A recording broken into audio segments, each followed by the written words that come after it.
Attention small business owners. Are you looking to amplify your reach and get your business in front of more customers? Deep Dive Games has an exciting opportunity for you. We're currently seeking local businesses in the St. Mary's, Georgia and Athens, Ohio areas to advertise on our 2 weekly podcasts. With 6 ad spaces available, you can showcase your brand to our engaged listeners and drive traffic to your business. Choose to pay per ad or save big by securing a year's worth of advertising in advance, locked in at the current rate. Ready to take the next step in promoting your business? Don't miss out. Contact us today at 912-439-3940 or shoot us an email at deepdivegamesllc@gmail.com. Let's work together to get the word out and grow your business. This episode is brought to you by CM Design and Gifts. CM Design and Gifts is Camden County's premier destination for everything including embroidery, laser engraving, direct-to-film printing, trophies, signs, banners, and more. Locally owned and operated by a Marine Corps veteran and his family, the store is conveniently located behind the Brown Bag Liquor Store in Kingsland, Georgia. No job is too small or too large for this thriving company, eager to support our military community and residents. Contact them at info@cmdgifts.com or visit their website at www.cmdgifts.com. This episode is brought to you by Game Over Video Games and More in Kingsland, Georgia. Are you looking for video games, classic consoles, or a fresh collection of new releases? Game Over Video Games and More in Kingsland, Georgia has it all. Whether you're a modern gamer or just want to relive your gaming nostalgia, they've got an impressive selection, great deals, and a friendly staff ready to help. Stop by and level up at Game Over Video Games and More. This episode is brought to you by Alien Treats. Ever wondered what it's like to have a milkshake that's out of this world? Welcome to Alien Treats, Kingsland's one-of-a-kind alien-themed ice cream and candy shop. Whether you're craving a cosmic milkshake, want to cruise our huge selection of freeze-dried candy, or just chill in their free arcade, they've got something for the whole family. Have a birthday party or event coming up? They have a new party room you can rent by the hour that's perfect to make every special occasion memorable. So, if you're looking for a fun, family-friendly experience that's anything but ordinary, beam yourselves over to Alien Treats in Kingsland, Georgia. Follow them on Facebook for the latest specials and events, and remember, at Alien Treats, every bite is an adventure. Alien Treats, where our treats are out of this world. Attention small business owners. Are you looking to amplify your reach and get your business in front of more customers? Deep Dive Games has an exciting opportunity for you. We're currently seeking local businesses in the St. Mary's, Georgia and Athens, Ohio areas to advertise on our 2 weekly podcasts. With 6 ad spaces available, you can showcase your brand to our engaged listeners and drive traffic to your business. Choose to pay per ad or save big by securing a year's worth of advertising in advance, locked in at the current rate. Ready to take the next step in promoting your business? Don't miss out. Contact us today at 912-439-3940 or shoot us an email at deepdivegamesllc@gmail.com. Let's work together to get the word out and grow your business. All right, welcome to our first episode of Beneath the Surface. My name's Tyler. I'm joined by my co-host Nick the Red. How's it going, guys? We're going to be talking about all things to do with card games, TTRPGs, wargaming, anything that you'd find in your local card shop. Some of the behind-the-scenes stuff.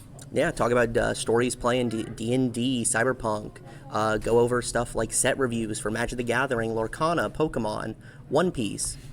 Pretty much Pretty every much card just game. a conversation between two nerds about our hobbies. Yeah, pretty much. That's always what it's going to boil down into. But, we have a lot on the docket today, actually. There is a ton of stuff to talk about. This year is about to be jam-packed with releases. Just in the coming, week, we have Aetherdrift pre-release. A little bit later into the month, I believe, is... Star Wars, or is that the first week of March? No, Star Wars is in March. Okay, so... No, but Lorcana is coming out, within the next couple of days, I think. No, I think it's more than a couple of days. I want to say it's March. Oh, no, that's right. It's supposed to be next week. Next week is going to be a release for it, because we were talking about it in the store with one of our local guys. Yeah, so, jam-packed with stuff. On the Warhammer side of things, the Eldari stuff comes out this Saturday. I am kind of excited about that. That was one of the armies I was considering, picking up just to kind of start into it, because I'm a Knights player, and so Knights are fun. Big, giant robots. Everybody loves giant robots. Yeah, exactly. But the Eldari, I mean, Space Elves, and nobody around here locally really plays them. So I was kind of like feeling them to maybe kind of pick up as a second army. I was about to say, I'm surprised we don't have any local players, because at least in our local scene, it is very few Space Marine players. There's a lot of Xenos. I personally play Necrons. Yeah. We have a couple of Tau players. Yeah. You know, the closest we get to Imperium is Knights, and I think we have a Black We do Templars have a Black player. Templar player who was in here earlier and was really excited about the new detachment rules. Yeah, so hopefully with new releases, we'll see a bit more variety, but... That's what I'm hoping. I'm hoping to see some... I mean, I did hear that we are getting Salamanders at some point this year. Yeah, we're supposed to be getting Salamanders, I believe, the Space Wolves, and... I'm trying to think of who else it is, because they showed off 4 of them. Mm-hmm. I know Emperor's Children is a big one that people are on the excited Chaos about side, and they haven't had Emperor's Children in a while. And that's coming out pretty soon. I believe it's supposed to see a release. It's still late quarter one. Yeah, but late quarter one. They've already is what shown I off was the reading. box and everything, so you know it's ready to ship at this point. So keep an eye out. Pre-orders will probably go for that pretty soon. Pretty soon, I'd say. And, you know, and even on the store side of things, we're staying busy here. We have this podcast that you're listening to now, as well it's as one of like 4 shows that we've got planned 3 or 4, out. yeah. Because so far, we have this, we have Swab and Decks, Swab which and is Decks. our weekly deck building podcast where our owner and his co-host put together decks for various games. I believe this cycle is Magic, Lorcana, Star Wars, and then One Piece, and then Star Wars. Yep. As then we also have the D&D podcast. That's true. That we're getting On ready. February 15th, we're going to be putting out auditions for people to come in store, in person. Unfortunately, it's not going to be available for active duty military. We just can't rely on them being here at all, Yeah, during the just week. scheduling conflicts. Scheduling conflicts, things like that. So it's nothing against them. We love our military Yeah, guys. of course. We're a military town. Yeah. But on the 15th, we're going to be holding auditions. We'll make sure to get a link for our page where we're scheduling them. We're going to be doing it from like 10 in the morning until 6 at night. Yeah, so a full Our day. Media So manager Anna is going to be here, basically running the show, and we'll go from there. And we're aiming to take on about 6 people, and it's going to be a blast, I think. yeah, I think it's going to be a ton of fun. I know that everyone here that works here is very excited about it. Yeah, definitely. A lot of our regulars are excited about it too. We have a real strong role-playing community, especially big on Dungeons and Dragons. Probably the biggest definitely. TTRPG. And we've already secured a sponsor with Old School Dice. They're going to be... No, I love their products, dude. I really do. Yeah. And this is legitimately from me. This is not like some kind of plug for their product or nothing. Yeah. I really do feel like their product is top quality. Like I have at least 3 sets of their fancy, expensive dice, metal dice. I've got Orc Forged. Like I have some Orc Forged purples, which are nice heavy metal dice. And I've even got some of their liquid resin cores. Yeah, those ones are really nice too. I was gonna say they it doesn't roll matter. real nice. It doesn't matter which range you go for, because I personally have just used some of their the liquid infused dice, as well as the ones with the little characters inside of them. Yeah, those are super popular around here too. I mean, like and the they little still figures they're all inside 'em. precision dice. You never feel like you are forced to buy these super high end dice. Right. No, 'Cause and they're everything really they make is affordable. quality. So I'm really happy about it. That's honestly the biggest thing for me is they're really affordable too. Like, because you can go out and you can get the fancy Whamadines from the big name companies, but old school is old school. It's all about the role playing. It's about the players. It's about the community. I feel like they're a solid company. Yeah. And a lot of their products are solid. Their dice vaults. We just got in a bunch of their dice vaults. Yep. Super crisp. They've got I think a purple wood one. It's really nice. Yeah, and then the classic oak, The brown classic oak color. Yeah. I'm really in love with all their products, so we're really happy to have them sponsoring us for this. Yeah.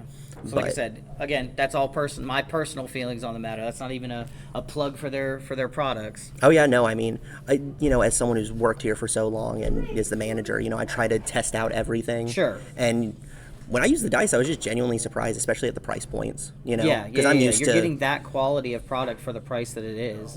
It's pretty decent. Yeah, I'm just used to you have to spend a solid $40, $50, $60, $70 even. Right. Getting, a custom dice set that you have to order online, wait for it to ship, all that. But no, we're lucky to just be able to carry it in store, so certainly not mad about that at all. But to get into the meat of today's show, we really just want to talk about Yeah, stop Aetherdrift. talking about a bunch of Right. products. Yeah, we can stop plugging products finally. We can get Yeah, into okay. some stuff. Yeah, so spoiler season for Aetherdrift has been going on for a little bit now. Yeah, I think we just had the Innistrad remaster. Yep. Which that was a fun set. There definitely was some reprints in there that I thought were either much needed to be reprinted or just really just some fun classic stuff from like original Innistrad. Yeah. I liked seeing that. So I've been playing Magic, just a little behind the scenes stuff. I've been playing Magic since the Dark. So we're talking like 94, 95. Yeah, and not to date myself. same. For me, I started Magic actually playing around Dragon's Maze, getting into like Theros time frame. So that's really great set. 2013, Really great time. 2014, yeah.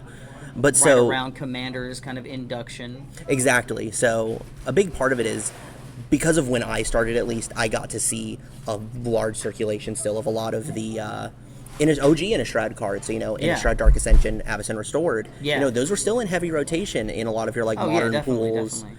and standard and all that. Well, not standard at that point. It's still rotated. No. I think it was. Did they have? They had standard by that point. It was standard by that point, yeah. Yeah, it wasn't T1 anymore. No, yeah. Again, not to date myself. I'll say T1 and all that I think went away with Zendikar block. Yeah.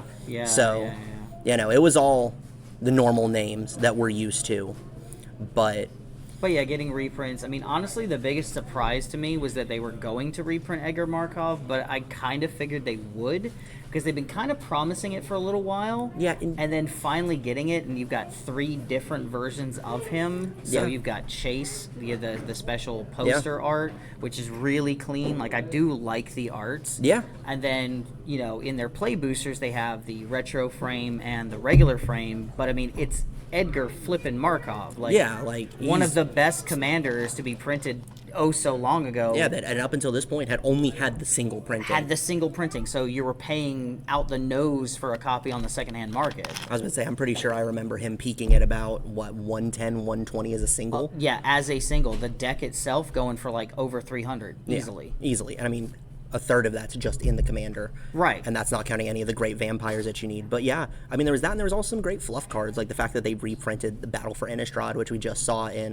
March of Machines. Yeah, I mean, it's still Just being for the flavor. in standard, so that's if people kind of missed out on March of Machines, Yeah. like they could get a copy of it from remastered. So there, like I said before, like Yeah. there was definitely some cards that needed the reprinting. Yes, 100%. Like, their major ones. We got the Emrakul Promised End reprint. Yeah, that was spiking in price there for a Yeah, little while. Gristlebrand. Especially with Modern being like a huge deal this year. What with the RCQs mostly being Modern this Yeah. year.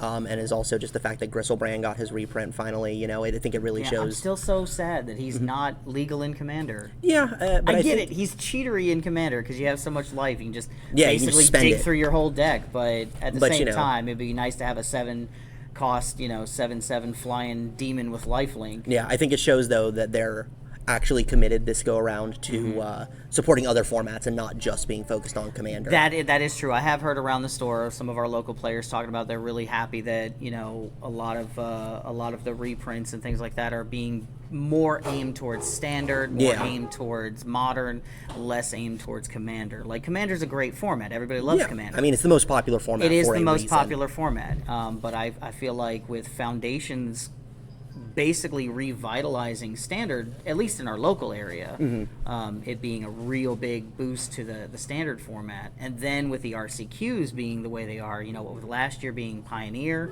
and I think Modern. Yes, And a lot then- of Pioneer Modern, and then Standard right at the Standard end. right at the end, and then this year being mostly like I think it's 1 Standard and 2 Moderns for this season, or is it like 2 and 2? Yes, because we're in a Standard season right now. Yeah. That's technically a holdover from last year, and then next season's going to be Modern. Yeah. But yeah, so- because there's no so Pioneer on the docket for this year There's right a lot now. of there's a lot of focus. At least I've noticed locally, like Yeah. sitting behind the counter and people coming up Yeah. asking for a lot of standard modern staples. Yeah. It feels and a lot more honestly, every varied. time we've taken a collection in over the last month, if we've gotten any kind of like modern staples, like our They're fetch gone. lands and shock lands. Yeah, no, and I things like can't that. keep them in stock No, for we more than can't. like a week or two. So, that's been pretty on the point.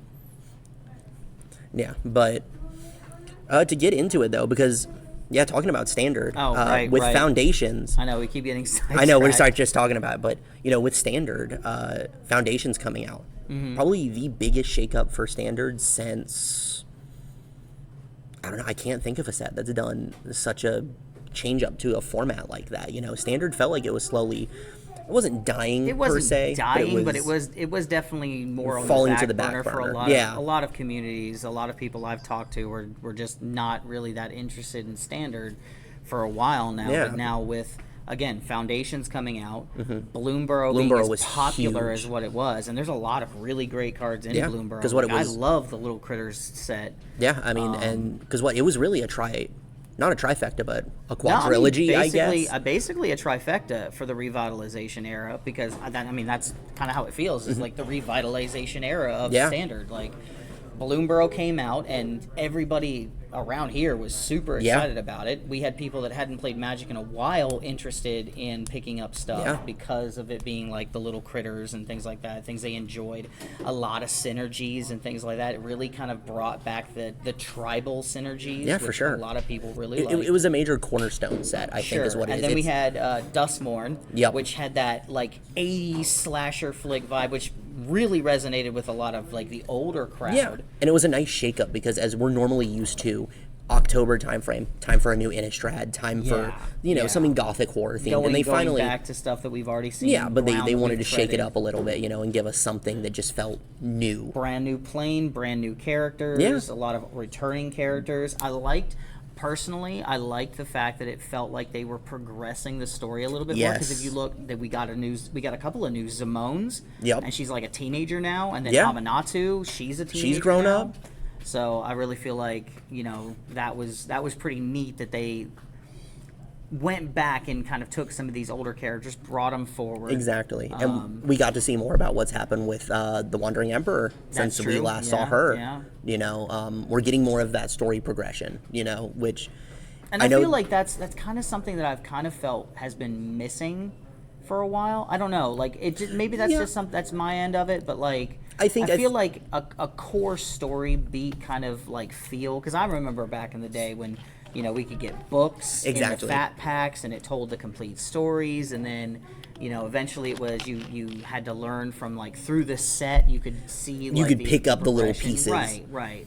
And then, like I said, just going somewhere new, somewhere fresh. I thought that was really a great move, because again, Dustmorn, super popular set, and it's interesting to see that it's not so much like one card or two cards that really like made the set or like popular. No, I mean there's so many different cards, so many great cards in the set. Just to talk a little bit about like pricing and whatnot. You have the Screaming Nemesis, which is a ridiculously powerful card. I mean, it's a 3-drop 3/3.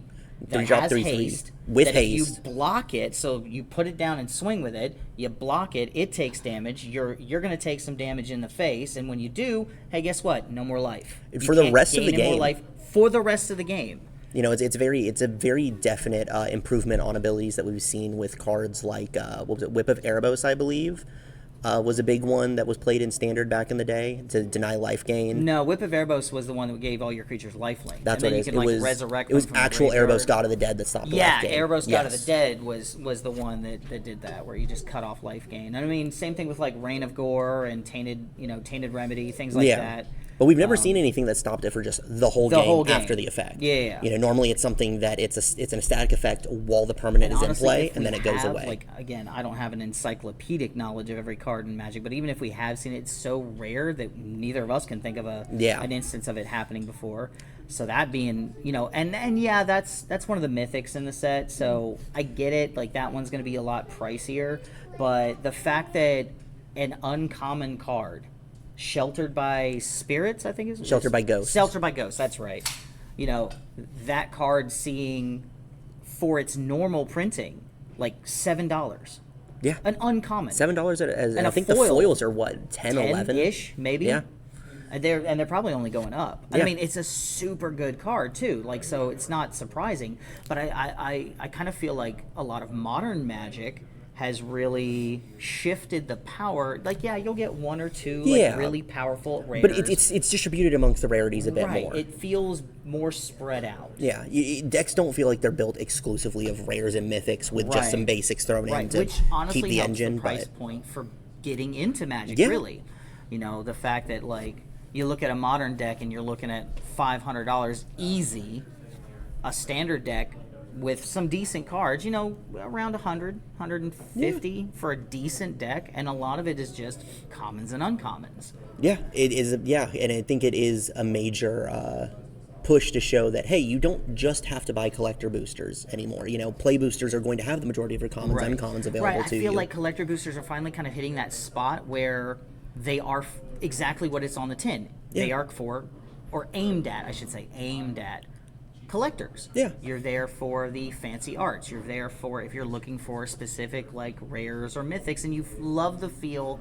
of cracking packs. Because like, sure, the old adage that's been around for decades at this point, you know, if you want a specific card, just buy the single. Buy the single, of course. But the dopamine, like I have ADHD, the dopamine that you get from cracking open a pack and grabbing that chase card out of it, like yeah, nothing can replace that nothing feeling. can You know, replace because it that. takes you back to being a kid the first time you were buying packs, whether it was Magic, Pokemon, Yu-Gi-Oh, Sure. or you know, I gotta guess these days, you know, for kids it would be like One Piece, Digimon.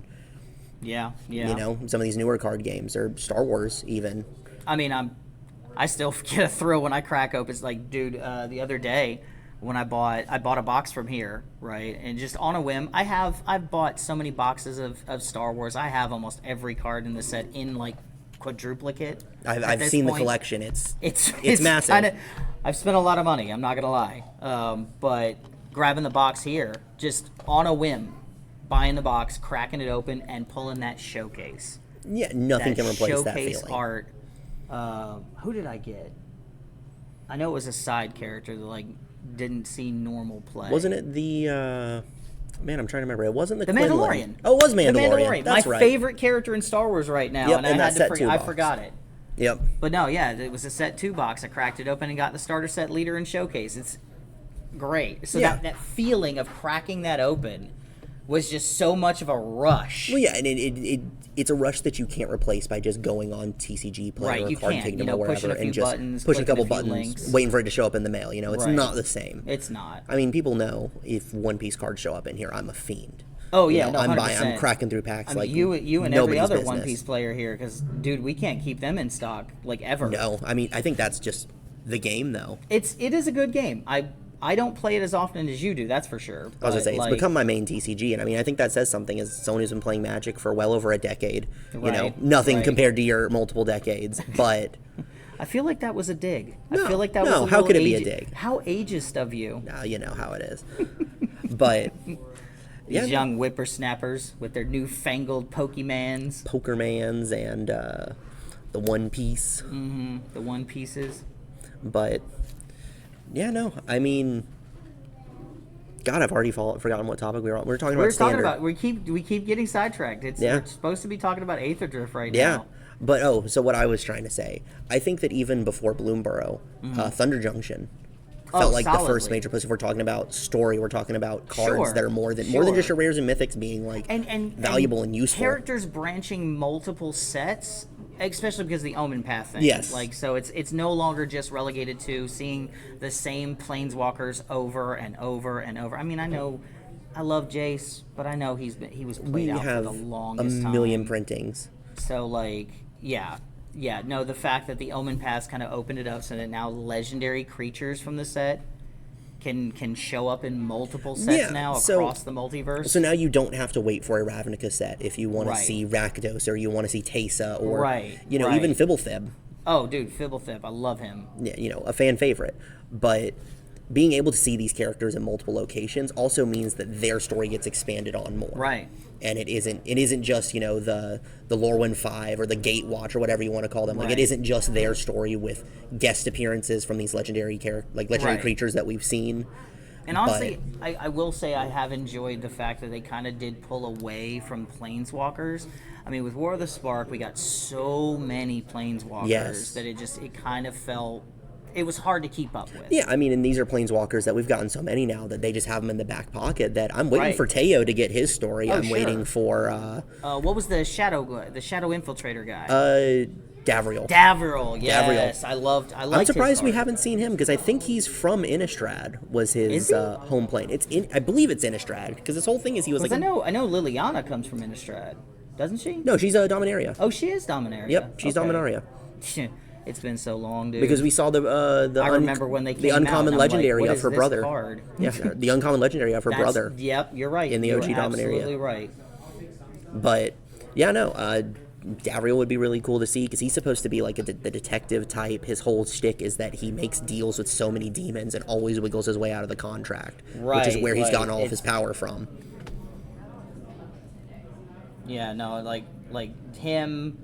I'd like to see, like you said, Teo. I thought Teo would be an interesting one to kind of dip into a little bit. Yeah. But I mean, also,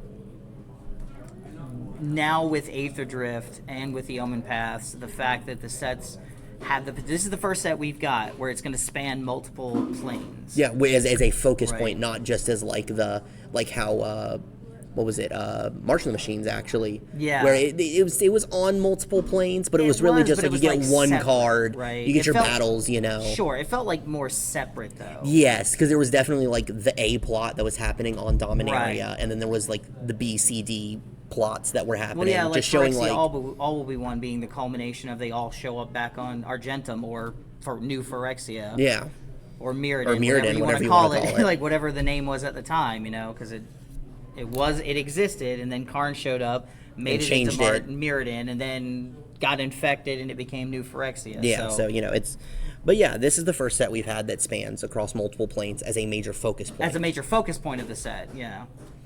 And then I think we're starting in, I want to say it's Avishkar is where we're going to be starting. Is where the race starts. Yes, it starts in Avishkar. Avishkar, yeah. Which was Kaladesh, but they changed it. Yeah. And I think like the in-universe reason for the change was solid. Yeah, It makes sense. I think it's a good way to do it. After And, the Aether Revolt and them overthrowing the people in power and then Yeah. renaming it. So yeah, you know, that and makes again, it sense. shows that story and plot progression Right, it for more progresses. than It's a just progression. more than just the Gatewatch or your Planeswalker characters. You know, it shows that the wider multiverse time is moving forward for them.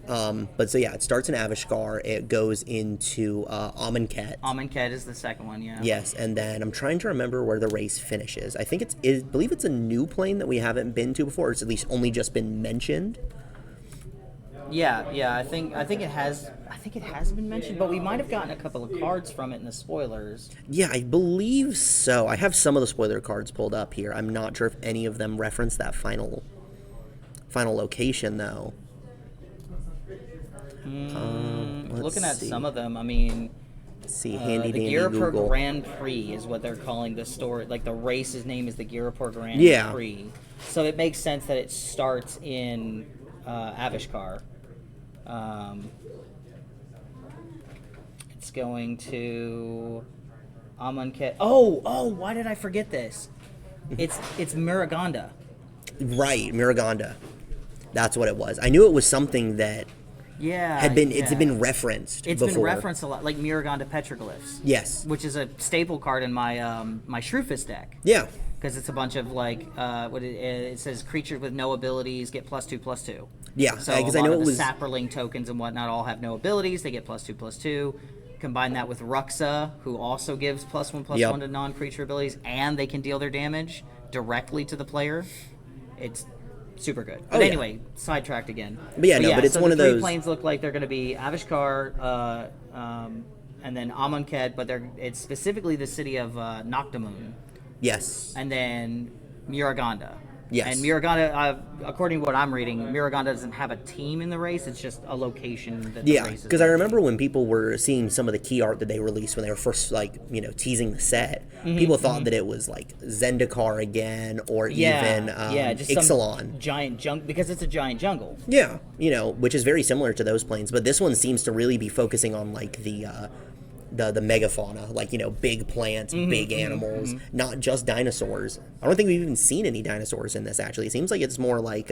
we see a couple of dinosaurs, but they're not like dinosaurs. Not Yeah. like from like Ixalan or things like that. So, like, I think something a little there's bit different. One of the spoilers that I thought was really neat was the... it's a mount. It's a dinosaur dragon mount. And it says when it attacks, if it's been mounted, it's a 4/4. I can't think what the name is. Not off the top of my head. I think I know the card you're talking about, though. It looked interesting, While to say it's the mounted, least. if it swings, it deals 2 damage to your opponent. So that's really good for the new mechanics that they're showing up Yes. in Aetherdrift, the start your engine. Yes, I'm really excited about that. I remember even joking with people in the store before we got, the full spoilers for this set. The second you talk about a race, at least in my age group, I think of Yu-Gi-Oh! Yu-Gi-Oh! 5Ds when that came out, On motorcycles. Yep, card games on motorcycles. And I even joked about speed counters because that was a thing in that. And that was lo and definitely a thing behold. the new Start Your Engines mechanic, where when you play a card with Start Your Engine, if you don't have any speed, your speed gets set to 1. Yeah. You have a maximum of 4, and every time your opponent takes damage, at least once, it's once per turn, whenever your opponent loses life. Yes, loses life is the exact wording that they use. The key wording on that one, because damage causes life loss, but there are other effects that can cause life loss, and it's once per turn. But it doesn't say it's like a sorcery or something like that. Yeah. It's a triggered thing, so you can trigger at the beginning and trigger at the end. It Yep. doesn't matter when, but They only have to be once. They have to be aware of it at all times. Right. So it is something that you're gonna have to keep track of. But once you hit 4, it's pretty much the city's blessing at that point. Yeah, which I think is good, and in the fact that it isn't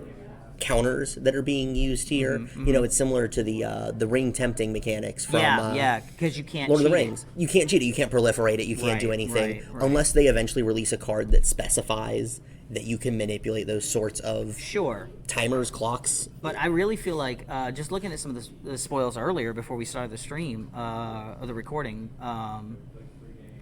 the gas, what is it, Gastol, The Rakdos, uncommon. The uncommon. Let me pull up the spoil. I'll pull up the spoilers. I was going to say, I'm trying to flip through them myself. Oh, here it is. The Gastol Thrill Seeker. Yes, the Thrill Seeker. Yep. I love this card. It so, like, I feel like it's going to be a staple card in a lot of the standard decks that are focused more around Aetherdrift's abilities, like focusing on those abilities and mechanics. Yeah, no, especially, and I mean, in Limited, it's going to be a bomb. Oh, Limited, definitely, hands down. I'm gonna love to draft this card. And I'm not a big drafter, but like I feel like drafting, and that's another thing too. Drafting has like really been taking off. Yeah. We saw with Innistrad Remastered, we held a draft for it, and people signed up for it. We had full tables in this room. We can hold like 40 people in this room easily. Yeah, no, and I mean, we were packed out. Yeah, we were packed for that. Like, people were excited to draft it. Yeah, I mean, Innistrad is one of the best draft environments that you can have. I would put it like it's that. Theros was an amazing draft environment. Yeah. Ravnica's always a great one. Well, I think modern drafting now is a little bit better because they're singular sets now instead of the blocks. So you can pretty much just fit all of the mechanics for a set into one block. Yeah, for sure. One set. Really. You don't have to worry about going like, oh man, when I'm doing my cons block draft, if I don't hit this one specific card in pack 1, it's going to ruin my whole game plan that I'm trying to build up. Right. Or, God forbid, using cons as an example, you open that third pack, your Dragons of Tarkir pack, you hit one of the Dragon Lords completely outside of your colors. Oh, yeah. No, what do? It feels bad passing a mythic like that. Yeah, no, it's 100% a feels bad on that moment, because then you run the risk of feeling like a rare drafter at that point. It's either do you value draft it and feel like you're not giving it your all for the games that are to come, or do you pass it and know that you're passing up a card that you could use outside of Limited? Right. Limited, for a lot of people, is just a way to build your collection. I was going to say bolster your collection up a little bit. Just get some cards that you probably wouldn't get normally. Because that's what I did. I remember all through high school, every single Friday I'd go down to my LGS and we would draft. It's easier to spend like, what, $15-$20 on a draft than it is to spend $200 on a box. Exactly, And if you do well in the draft, normally you got 5, 6, 7, 8 packs sometimes. That's true. So you really got the way your we do it money's is you worth. got 3 packs to start with, right? Because that's where your bulk comes from. It's about like $20 to get in. Yeah. So 3 packs to start with, and then every single win that you win, you get another pack out of the prize pool. So yeah. Yeah, I mean, so what? Yeah, our first place walked away with, I think it was like 6 or 7 packs. Right. And then, I mean, there's pretty decent cards in, like, all the packs. Like, oh, yeah. That's what I'm saying earlier, is that it really feels like they've shifted a lot of the power, the ability down to more in the uncommons and commons now. You know, people are seeking out. So we were just going, like I said, we were just kind of going over some of the spoilers, some of the visual spoilers for Aetherdrift today. Yeah. One of the big ones that we both kind of like stopped on and were like, hey, this is probably going to be good, is the Guidelight Matrix. Yes. Insane. A 2-drop artifact. Yep. Sorry, go ahead. No, I was going to say, you probably have the card pulled up in front of you. I don't. It's a Guidelight Matrix, a 2-drop artifact. When this artifact enters, draw a card. Pay 2 and tap it. Target mount you control becomes saddled until the end of turn. Yeah. You can activate it as a sorcery, the first ability, Sure. It's that second ability. That second ability, I think, is where it's going to really kind of shine. And it's pay 2, tap. Target vehicle you control becomes an artifact creature until the end of turn, right? Yeah. And there's no stipulation on that whether is instant speed. It is instant speed, so you can do it on your opponent's turn, block some stuff if you need to. Yep. So I think in set, because they are focusing a lot on vehicles in this one. Yes. Makes sense. It's all about a race. But I feel like there's a lot of older vehicles that you really didn't want to play with because either the cost was too high or the crew was too high to actually get off the ground. Yeah. Things like the Sovereign. The Sovereign is a great one. I mean, it was a lightning bolt on a body back in the day. Plenty strong, especially in that. Sure, but I think its crew cost just made it almost unplayable. I think it was crew 6. Crew 5, Crew 6? It was somewhere around there. I mean, we could pull it up real quick. But, but it doesn't really matter at this point. Yeah, I was say the cards I remember seeing play the most the first time vehicles came around was you get Smuggler's Copter, Crew 1, Looter Scooter. Dude, everybody wanted it, and that's why it got banned out of Standard at the time. It was that Bomat Courier. Yeah, Bomat Courier was another one. As well as. There was one more. Oh, the Courier wasn't a vehicle; it was just an artifact creature. That's right. No, Heart of Kirin was the other big one. Yep. Heart of Kirin. You could remove a loyalty counter. Yes, from a and it was only, I believe, Crew 3 or Crew 4. So it was through Cree. Yeah, Crew 3. Through Cree. No, Crew 3. Yes. For that one. So yeah, I mean, it dealt with any planeswalker threats you'd see because at that time. Well, it had flying, so. And so it had evasion. Evasion right off the bat. So it dealt with Tamios. It dealt with what else was there? I remember the original Kaladesh when it came out, and one of the biggest ones that I saw a lot of people playing were basically the vehicle that was Ball Lightning. It was a 6/1 with trample with haste, and then when it entered, it became a creature. Yep. That turn. That was the. I was in one of the starter decks, if I'm not mistaken, is where it first showed up. I'm trying to remember. It was red. It was an artifact. Was it just straight artifact? Because they didn't really do colored artifacts in the original Kaladesh. I think they did. They did do some. They did do some. Don't crucify me in the comments. But it wasn't really. It was something new. Colored artifacts were something kind of new back then. They were a bit newer still, but. I mean, it was 2016. It's crazy to think of that was almost 10 years ago now. I'm feeling my age on that one. I remember coming down here in 2013. Like, I moved down to Georgia in 2013, so this was after I had already moved down here. Yeah, but speaking of OG Kaladesh and colored artifacts even, Gearhulks. We're getting a whole new set of them. I was wondering when you were going to mention them, because you've been really excited about the new Gearhulks. Yeah, no, I mean, I'm high up on Gearhulks. Torrential Gearhulk was such a crazy card when it was first printed. Right. I mean, all of the Gearhulks have their place. Cataclysmic Gearhulk is one of my favorite ones to play in white control. Yeah, I mean, with the ability to board wipe. Mm-hmm. Effectively board wipe. Yeah, I mean, because it's sacrifice. Which gets around indestructibility. It's even better than just a straight board exactly. Wipe. But I mean, the ones that we saw very early on, one of the first spoilers they did was the Bright Glass Gearhulk. Right. Green-white Selesnya, whatever you want to call it. Mm-hmm. It is first strike trample. When this creature enters, you may search your library for up to 2 artifact, creature, and or enchantment cards of mana value 1 or less, reveal them, put them into your hand, and then shuffle on a 4/4. 4/4 for 4, first strike trample with the ability to Right. search. 4/4 for 4, which means it's good stat line. Yeah. It's just inherently playable in limited formats. Oh, in limited, just it's a because of the bomb. mana It's an cost. explosive bomb on that one. First strike trample First puts it strike up trample there. puts it way up there. And maybe in limited, you're not going to be hitting on the search as much as you'd like because Probably it does not. specify mana value 1 or less. Yeah, but take it probably into not. constructed formats, take it into a modern, take it into legacy, take it into commander. You know, It's probably going to see the most play in Commander. Yes. Just because you have such a large library of things that it can hit. Yeah. And it's in relevant colors, green, white has yeah. been seeing a really big resurgence in like the Commander scene. The one that I was reading just recently was the Cole Stoke Gear Hulk. The Cole Yes. Stoke Gear Hulk. It's a 5-drop 5/4, so its stat line is still comparable. Yeah. Comparable.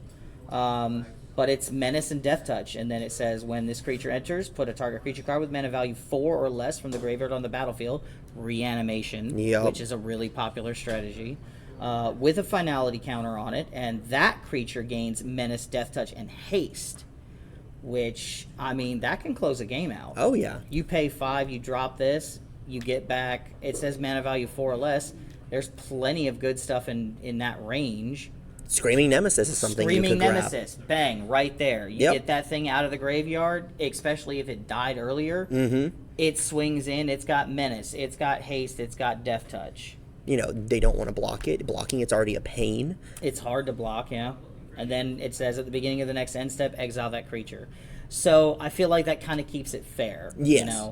I noticed like a lot of strategies around finality counters. There's often a lot of like, let's remove some counters because the Yes. finality counter. Anybody who doesn't know, which if they don't know, if a creature has a finality counter or a permanent has a finality counter on it, if it were to leave the battlefield, you exile it instead. And as a replacement effect, I think that's kind of harder to get around. Yeah. But because it's a counter, there's a lot of things in there that uses counters or can use counters to fuel things. Yeah, So it rewards more thoughtful play. it does. It does reward a lot more thoughtful play. But like I said, with the last sentence on that Gear Hulk just being that at the beginning of your next end step, you exile it. So even if the finality counter's gone, you only get one turn back with it. Now, of course, people could argue, well, you could flicker it. Yeah. If you get the finality counter off of it, you can Yep. flicker it.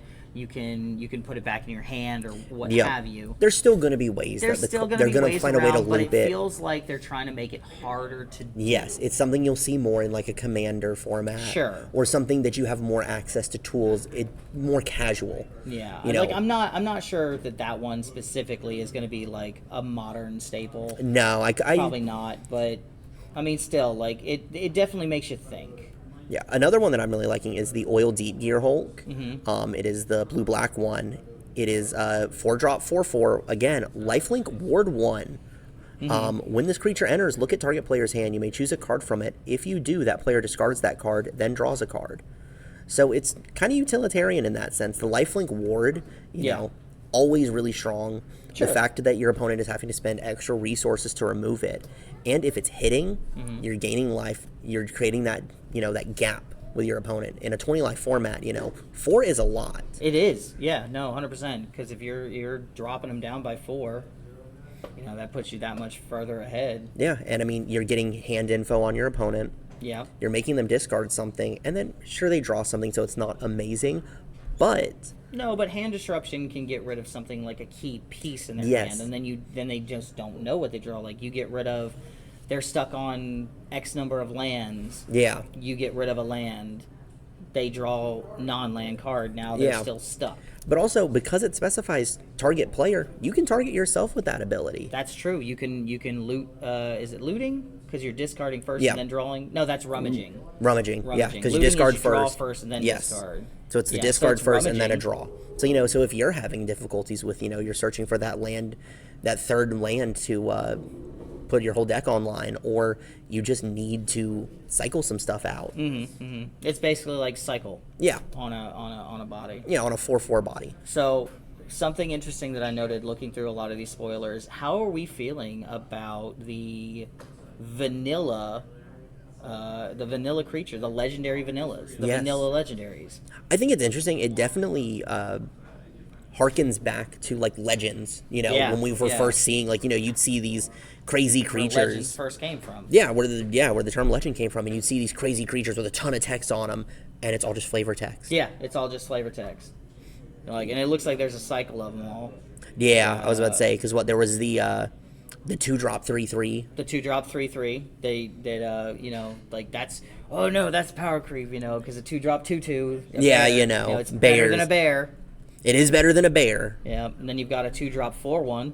The red one is a 4-drop Yes. 2/1. A 2-drop 4/1. Which very strong. There was also the 2-drop 0/8, Yeah, the octopus is a 2-drop 0/8. which crazy to me. And it doesn't have defender. Which Which I find funny, but at the same time, because I it's guess a wall without being a wall. they're trying to definitely push you towards buffing it so that you can eventually swing with it. Sure. Or it's a great blocker on Yeah. the ground. The green one is a 5-drop 9/7. Yeah, That just makes sense. It's a dinosaur. and it's Yargle all Yeah, over again. Basically. Yeah. And that saw a lot of play. Yeah, people joked about it, but It still saw play. And then you've got the black one. It's a 3-drop 7/2. yes, which it's an interesting stat line at 3. I'm curious to see. Well, there's a lot of cards in the set that I've noticed that do a lot of fighting, a lot Yes. of fight, a lot of deals damage equal to its power. So if you yeah, target so a these creature. big body, small So, butt. big body, small butts, cheap cost, big power, big arms. Yes. And it seems like this is a great way to show off a lot of the lore of that new plane. I already forgot the name of it. Muragonda. Miraganda, thank you. Show off the lore of Miraganda through cards. We saw it only in the flavor text in some cards. Yes. We saw it in specifically in a card from back Future Sight. Yes, way back Because then. the original Miraganda petroglyphs had that new future border. Yeah, the future border. I missed that. I liked it. I think it was I cool. didn't think that was that bad, but I know back in the day when I was playing during that block, Yeah. a lot of players I talked to hated it. Well, it's just like how. But it's I felt like it was just different. You're not used to Well, it's it. just like original Kamigawa players weren't a huge fan of it because they couldn't pronounce the card name, so they didn't feel connected to it. And now Neon Dynasty comes out, almost 20 years later. I feel like that has a little bit though to do with the revitalization of Cyberpunk. Yes. Because it had that cyberpunk aesthetic, had that Yes. Blade Runner aesthetic, and I am a super fan. Oh, yeah. Of cyberpunk, Blade Runner. Oh, yeah. And Shadowrun. Shadowrun Yeah. was a lot of fun back in the day when I played. And it really was able to scratch that itch and still Sure. maintain that Kamigawa vibe where it's a lot of the Japanese folklore elements. Yeah, no, you still had the spirits. You still had Ninjas, the samurais, samurai. the kami. Dude, it gave you Akira vibes. A lot of the cards gave you a lot of Akira vibes. I think that's what they were going for. We're getting Akira vibes with this set. The new Chandra. Yeah. They've literally got her doing the Akira slide, the I know, classic. right? Dude, and I think I want to say somebody told me that the alt art for her is just Oh yeah, the Chef's alt arts kiss. of this set are awesome. They've really just been hitting it out of the park with them recently. Attention small business owners. Are you looking to amplify your reach and get your business in front of more customers? Deep Dive Games has an exciting opportunity for you. We're currently seeking local businesses in the St. Mary's, Georgia and Athens, Ohio areas to advertise on our 2 weekly podcasts. With 6 ad spaces available, you can showcase your brand to our engaged listeners and drive traffic to your business. Choose to pay per ad or save big by securing a year's worth of advertising in advance, locked in at the current rate. Ready to take the next step in promoting your business? Don't miss out. Contact us today at 912-439-3940 or shoot us an email at deepdivegamesllc@gmail.com. Let's work together to get the word out and grow your business. But Oh, I just found the Riptide Gear Hulk. Have you yes, seen that one?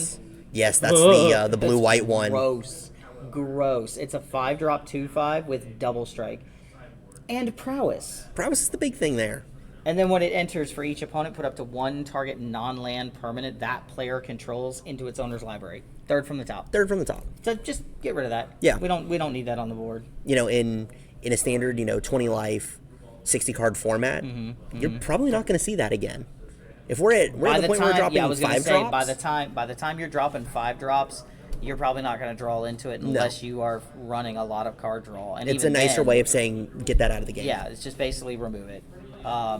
I will say, I know a lot of so I'm looking at the list, right? And Voyage Home. Have you looked at that card yet? You pulling it up now? I was gonna say I'm trying to find it right now on the list. So on mine, the visual spoilers, it's like right next door to it. Okay. I was like, give me the text while I find it. So it's a 7-drop, right? 5 in a white and a blue. Okay. Affinity for artifacts. So it's basically just a white and a blue. Oh yeah. I mean, affinity players are going to play it. I was gonna say Standard players are probably going to play it if they focus a lot on the artifacts. You draw 3 cards and gain 3 life. that's insanity. That is gross. I was gonna say affinity players don't care about anything besides the purely required colored pips. Oh, 100%. If it's a colorless pip, it doesn't exist. I mean, Affinity has been getting so many tools the last couple of sets. It's ridiculous. And I mean, I just heard somebody playing Modern not that long ago talking about, I think he came to the store earlier, was talking about he rebuilt his Affinity deck. Oh, yeah. Because just so many tools are out there now. And even in this set, there's several cards with Affinity because obviously they're not going to just print one card with Affinity in this set. The recent unbannings in Modern, too, are really a big part of that push as well. The Green Sun Zenith. Yes, Green Sun. That card spiked hard because for their Chrome Mox. And see, that's the thing is that Chrome Mox has always been a valuable card. Oh yeah, it's always been sitting around $60. But then suddenly it gets unbanned. It's jumping up triple digits. We're talking triple digits, 100, easily. 120, 130 in some cases. If you're looking for the special invention version now, good luck. You basically have to take out a second mortgage for that one. Yes, especially if you want to have a playset of them. But speaking of other things that just doing insane mana manipulation, that new Radiant Lotus. The Lotus. I was wondering when it was going to come up. Yeah, I mean, you can't talk about this set without bringing it up. You can't not talk about it. I was going to say, it's that and then the Aether Spark, which we can get to that. Yeah, I mean, just as a little tidbit, I think it's interesting. It is interesting. I think it's interesting. But anyway, yeah, so the Radiant Lotus. 6-drop artifact, tap, sack, 3 artifacts? 1 or more. 1 or more artifacts. 1 or more. That's true. Yeah, I forgot about that one. I thought it was 3 for some reason. I think most people are probably going to sack 2, maybe 3 Yeah, because at it's most. the exact text. It's tap, sacrifice 1 or more artifacts, choose a color. Target player adds 3 mana of the chosen color for each artifact sacrificed this way. So, token artifacts. Oh, easily. I mean, with all of the sets that have come out within the last 2 years, you've seen food production, clue production, you've seen treasure production. Blood tokens being a big thing in the Innistrad block. Yes. There's going to be so many different ways to make just token artifacts. Thopters and Servitors and oh my. There's a ton of cards in this set that are creating Thopters. Oh yeah. Yeah, no, I was reading, some of them, are just when this card is played, create 2 1/1 Thopters. Oh yeah. Whirler Rogue. Basically, in all but name. Yeah, I mean, because there was the camera launcher, the 3-drop. I think it's a common from this set. It has exhaust for 3. You put a 1/1 counter on it, and it creates a 1/1 Thopter. Yep. Maybe it's not the most efficient engine. Probably not. But it's then you also got to harken harken back, though. If we're talking standard, when this set comes out, Dominaria United gets rotated out. Yes. But you still have access to, March of the Machines. Yes. You still have access to Phyrexia All Will Be One. You still have access to Aftermath. You still have access to Brothers War. Yes, sets that are just full of artifacts and tokens. Of artifacts and ways to make artifacts. And then we have Murders, which had just a plethora of Investigate. And then we had Bloomburrow that has a plethora of food. Dude, can you imagine running something like that with Igra? Oh my god. Run it that with turns Igra. everything into a food token. And it's sacrificing. Yes. Which triggers Igra. Yes, so it just becomes like this So it just loop. gets bigger and bigger and bigger Yes. and bigger and bigger. That, or, it's almost a better KCI. I would say almost, because KCI being that you can just keep doing it. Yes, it's not a tap ability. It's not a tap ability, so you just keep doing it, but depending on the format. This is colored mana. Yeah, and depending on the format, tapping doesn't matter. Yeah. There's plenty of ways to untap artifacts. Sure. Modern has a ungodly amount of ways to untap artifacts. Yeah, and if Modern has an ungodly just amount... right off the top of my head, friggin' Clock of Omens. Clock of Omens, and if Modern has a ton, Commander has even more. Commander has even more. So, like Voltaic Key and, yes. and all those other jazz. So I think that it's going to be, for Commander players, huge chase right there. Yeah. I know. We had said earlier in the podcast that we appreciated the fact that we were kind of pulling away from Commander being like the only thing it seems that a lot of these cards are getting focused on, and that we're getting a lot more for Standard, we're getting a lot more for Modern. So some love to the other formats. It's just Commander is one of those formats where like literally any card can be a Commander card. Yeah, and I mean, and even when you're trying not to focus on Commander, your mind always gets brought back there. Sure. Again, most popular format. It's how a lot of people, that is their sole context for the game. There are plenty of people you meet now that don't know what a playset is. They think of playset as one card. Yeah, I always called it a Commander playset. Yeah, it's Commander playset, and I think that stuff like this, you can't ignore it. I will say, as a player who has played various different formats, obviously I've been playing the game since the 90s. Starting with such an older set, playing through Type 1, playing through Type 2. Yes. Branching into Standard when it came out, but for the most part, for the last, I'd say, 10, 12 years, it's 2025, 12 years, I've been playing Commander a lot. Oh, yeah. Getting back into it, getting out of the game for a while, getting back into it. Commander was really the easiest format to kind of get into. Because, like you said, you only need one copy of each card. You don't have to have play sets. And then speaking as a Commander player who has recently tried to get back into the 60-card format. Yeah. Having to get those play sets, it's like, ooh, do I really want to buy 4 copies of the same card? Oh, yeah. 4 copies of Screaming Nemesis hurts. Oh, tell me about it. I did that because I built the mono red deck. Oh, yeah. But, it's a great list, though. It is a great list. It is. I really feel like it's easy to pilot. It's easy to understand. It's a true mono red list. It's a true mono red list. The red deck wins for a reason. Oh, yeah. But, like I brought up before, another huge one, the Aether Spark. First time that we've seen keyword, or not even keyword, super type soup. Yeah. Legendary artifact Planeswalker. Something we've never... Well, actually, no, we have with Karn. But then... But Karn was an artifact. No, he's just legendary Planeswalker. So the artifact is new, and then just... Obviously, the character is an artifact, but the card itself is not an artifact. This one is, meaning it's tutorable. Yeah, which is big. And then just to add that little extra, cherry on top, equipment. I know, right? It's an artifact equipment. So you can attach it to any creature. Yep. And that creature becomes a Planeswalker. Which, fits in with the flavor of the set perfectly. Sure. And it's something that we haven't seen before. It's genuinely new and unique. It's not just, oh, hey, here's a new keyword, here's this. Here's a completely new type of card. Wizards said that they were going to try and trim down the number of Planeswalkers they're going to be putting into sets. I think they said something about like 1 per set now. Yeah, 1 to 2 back how it used to be. Yeah. The Lorwyn 5, as everybody likes to call them, that was the first time we got introduced to the card type. I feel like we're hitting kind of a similar vibe. Yeah. Because it's the first time that we've seen something that makes a creature into a walker. Yeah.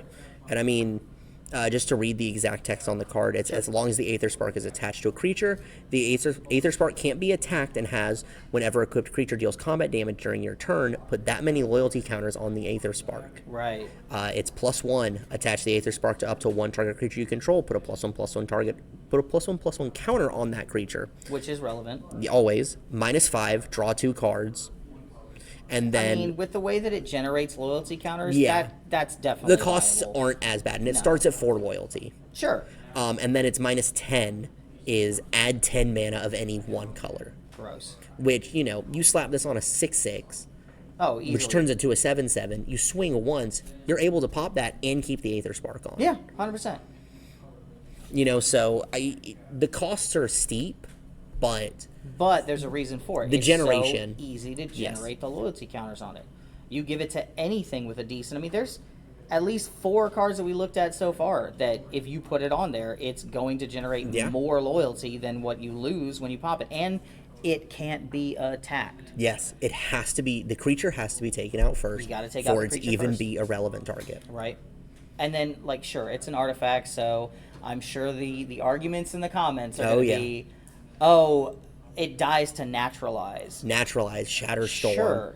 Anything in the game dies to the removal that targets it. Exactly. But you have to think about how much you're going to see that removal in any given format. Right. I mean, in Standard, I don't think you're going to see a lot. People so far that I've noticed, sideboard, some artifact hate, some, I know one of the big ones that I kind of encountered when we were playing Standard here, because that's something we've been getting. Just a little bit of more traction, and people have been showing up asking for it. One of the things that I noticed playing the Standard was that one enchantment that just wipes out everything, exiles everything that's 2 costs or less. Yes. I mean, there's... Oh, man, I'm blanking on the card name. It's from Duskmourn, I think. Is it from Duskmourn? Is it Duskmourn or Bloomborough? I'm not sure which one. Yeah, it's one of the two. It's well, obviously it's a standard set, so it's in the standard. Yeah. I think it might have been Dominaria, actually. So we may I could not see that that anymore. Or Brothers War. I mean, everything was so Brothers War, artifact focused. That could have been one, but it was definitely get rid of all permanents 2 costs or less. Yeah. Which I played Elves the first time we did Standard here. I played Elves, which 90% of my deck is 2 costs or less. It's like playing a token focused deck and someone pest controlling you. Yeah, cool. And I'm just done. Yeah, it's go having next. Having artifact, having enchantment hate in my sideboard. Yes, but was the only way I could kind of deal with that. And then they just put in regular board wipes at that point. Say, I don't foresee this. I don't foresee this causing a main board for artifact hate, but I think you'll definitely see an uptick in artifact hate. Probably. Or Walker hate even, because it is the Planeswalker. I guarantee you it's going to be another affinity card. It's a cheap artifact. It's a cheap artifact. And I mean, it has relevant abilities. Yeah, it has very relevant abilities. I mean, being able to draw 2 cards. I mean, I feel like you're always going to see that used more than add 10 mana of any one color. 100%. In Commander, you'll see the add 10. But in modern, in standard Legacy, it's going to just be draw 2. Yeah, but at the same time, you're putting it on creatures that can benefit from it. You're putting that one, and even if it only sticks around for 1 or 2 turns, that +1 ability doesn't mean it has to target the same creature. Yes. You can put it. You can put that 1/1 counter on something else. Yeah, dude, I'd probably side it into Boggles. Yeah, I think it would work. I'm building a Boggles deck right now, so I'm building Celestia Boggles, and I could easily see it going into Boggles. I was going to say, if someone can figure out a way to equip it and unequip it repeatedly in one turn, which it being a loyalty ability, it's going to be real finicky to make that work. Yeah. I mean, I don't think the equipping and unequipping it is going to be the thing. It's the ability to use loyalty abilities multiple times in a turn. Yeah. So. Or, I mean, if you even have access to things that make loyalty abilities at instant speed, one of the Teferi. Yes, Teferi. Teferi does it. Being able to use this as a response, in response to a block. Sure. Slap it on. Yeah. Give that +1/+1 counter, and then just gain the loyalty. Right. So, swinging with 3 creatures, your opponent has to guess what's going to get the Aether Spark and what's going to get that buff and what's going to get through. Especially if you get the point where you can activate it at an instant speed. Yes. Because that's the thing, that's the big caveat, is that you have to be able to activate the loyalty ability to get that +1/+1 counter. Magic situations. Sure. It's not something you'll see in your average games, but it's still something to think about, and I'm sure that's what playtesters have to think about as well. Yeah, probably. All of these niche one-off scenarios. I wouldn't mind being in the room where they're playtesting. Yeah. One thing of note that I was really... I probably shouldn't be as excited about it, but I thought it was really, really cool that they finally did it. they completed the TR mages with Transit Mage. There is a cycle of mages throughout the history of Magic, starting with Trinket Mage, where it is a blue creature that its name starts with TR and is a mage, human wizard, that goes and tutors an artifact of a specific cost. So you got Trinket Mage, Trophy Mage, what's the other ones? You got Trinket Mage, Trophy Mage. I know there's Treasure Mage, which is the big one. Treasure Mage, yeah. You have Transit Mage. There's a 3-drop one, too. Trophy, Trinket, Treasure. I'd say this is my first time hearing about Transit. this, so I couldn't even venture a guess. It's TR Mage. It's Trophy, Trinket, Treasure, Transit, and now it's the new one is Transit. Yeah. Transit Mage is the one that searches for the 4 or 5. Yeah. I can't. I'm it blanking fills on the void one. finally. I'm blanking on the one that searches up the 3-drop, I think, because I know Trinket is a 1-drop. Trinket is 1. Trophy is 2. 2. I can't think of what the other one is. I'm curious. I know they're probably screaming at me right now. Yeah, like idiot, you can't believe you don't can't remember this. Yeah, because Trinket's 1. Yeah, I'm not sure. Tribute. There it is. It's We got there. It's Trinket, Trophy, Tribute, Trove. Transit. Oh, Trove is only on Alchemy. It's online only. My Yeah, bad. the Trove That's Arena. is on Alchemy.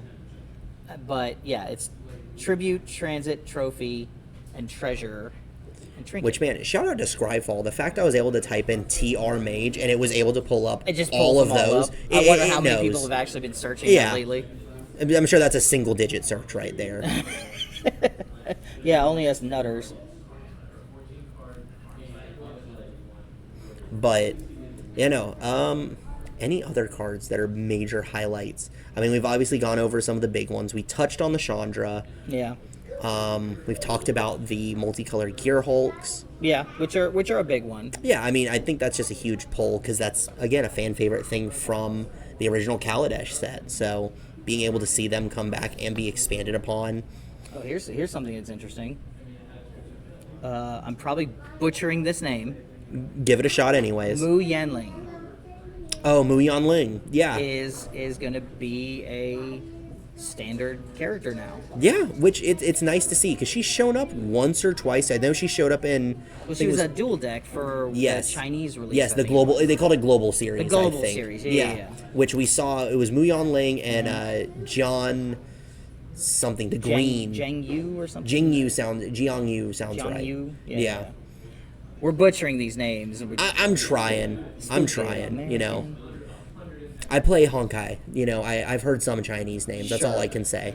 But yeah, Mu Yanling, Wind Rider. So she's another walker that's lost her spark. Right. Yeah, I've been seeing that a lot. I don't know. At first, I was like, man, I don't know how I feel about that, but it's worked out. Yeah. I don't think it's a bad choice at this point. And like you said, it allows the game to really focus on legendary creatures again.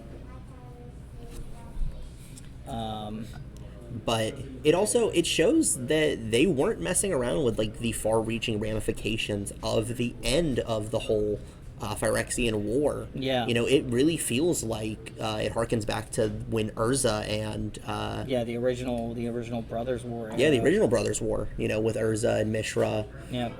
Dealing with all their beef. The sundering of Planeswalkers. Because Planeswalkers used to be insanely powerful. Yeah, but the mending happened. Yeah. Because again, Argentum was an artificial plane that was created by Urza originally, right? I don't remember if it was created by Urza, but I knew it existed before Karn got there. Yes. And then Karn turned it into Mirrodin. Which I believe that was a pre-mending thing. Yeah, it was a just pre-mending to show thing. that the power. Because the mending happened after. Yes. But I mean, this is on the same scale. We have we were introduced to at least 20 new Planeswalkers with War of the Spark. Yeah. At least. Yeah, at least. And it is interesting though that we saw like brand new walkers, and then almost immediately they lost their sparks and became yes, creatures again. you know, and it's one of those things. Their stories can still continue, Sure, and it definitely shows that that's creative space something they we wanted didn't to touch explore. on. Something we didn't touch on that a lot of people were talking about recently. The new gods. Oh yeah, the new new gods of Amonkhet ones. Amonkhet. Yes, They're the dual colored gods. I don't know, man. I haven't seen too much about them, honestly. Yeah. Like, people have been talking about the Froggy Mommy. Yeah, everyone's been. That's the only one I've been hearing about. I've been hearing about. Because what? I mean, my turn to butcher something. Sunen, Luxa embodied. 3 a green and a blue for a 6/6 reach, trample, indestructible. So keyword soup. Keyword soup. Can't attack or block unless it has an even number of counters on it, which harkens back to Bounty of the Luxa. Yeah. Which it wanted to move the counters around. Is that what they did? Where they basically took like the enchantments and then just basically turned them into the gods? I think that was at least like a vibe they were going for. You know, Because I'm looking at the black-white god right yes, Ketramos, the New Dawn. What is it? It's one. now. Yeah, one of white and a one black. of white and a black for a 4/4. Menace, lifelink, indestructible. So again, keywords. keyword soup. Can't attack or block unless there are 7 or more cards in exile. Oh, that's a steep cost. That is, but it looks like you're supposed to build the deck around that. Yeah. Because it says whenever 1 or more cards are put into exile from graveyards and or the battlefield during your turn, draw a card and lose a life. I mean, that's And it's strong. not once per turn. Yeah, that is strong. So it's literally, oh, cool. Gonna go ahead and ghost vacuum that card out of your graveyard. Now I get to draw a card. Yep. Because, I mean, it's white and it's black. They Yeah. don't care about life No, loss. it's another resource for them. On the topic of Amonkhet, though, returning character, Samut. Yeah. You know, where we finally get to find out what happened with her. What the last we saw was, I think, War of the Spark as an uncommon walker. Yeah. So not a major focal Not point even character. like a major player in that one. Yeah, so find out she's also been desparked. We're seeing 3-drop red, green, white, so 3 and Naya for a 4/5 first strike vigilance haste with start your engines. So playing into the themes of the set. Keyword soup. Yeah, In this set. it seems like a big thing they're focusing on. A lot of it coming from Amonkhet. I don't know if that's saying something about that might be something relevant. you know, the plane getting more of its identity now that Bolus isn't affecting it. Right. It's kind of recovering. Yeah, but it is interesting the anthem effect she gives though. yes, Because she also has start your engines on her. which is big. And then what is it? Other creatures you control get +X/+O, where X is your speed, which almost makes me want to assume that speed could go over 4, but nothing stated that it can. You max out at 4. Well, the ability itself says max 4.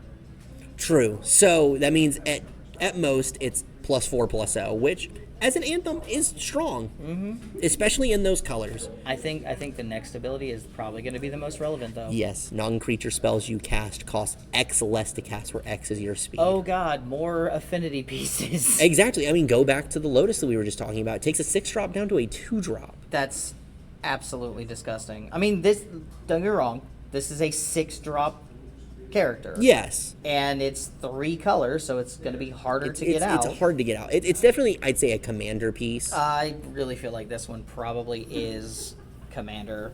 Yes, but it's far-reaching. It's far-reaching. Yeah. Other characters that are returning, though, Mimeoplasm. I did see the mimeoplasm. Or yeah, Mimeoplasm, as a lot of people like to say That's just the way I've it. always heard it pronounced. I can't even remember the last set that we saw it in. It was a commander. Was it a commander set? It got reprinted. I want to say it got reprinted in Commander Legends, the first one. That's insane. So this might be its first standard set appearance. Could be. Outside of Commander. I'll have to double check that later, but... Oh my god, I forgot. Hazaret survived. Yeah, so we get to see Hazaret Get again. to see Hazaret again. Which is awesome. And it almost, her subtitle is Godseeker. I'm wondering if she's the one that's like finding all of these old gods and bringing them back, or making new ones. Yeah. And that's something that I'm curious to find out, is if these are gods that are being created anew, or if they're just ones that existed before that Bolus maybe imprisoned or did something with to keep them away, or they were just kept away because of Scarab God, Locust God, all of that. Sure. You know? Well, I mean, they're animal gods. Yes.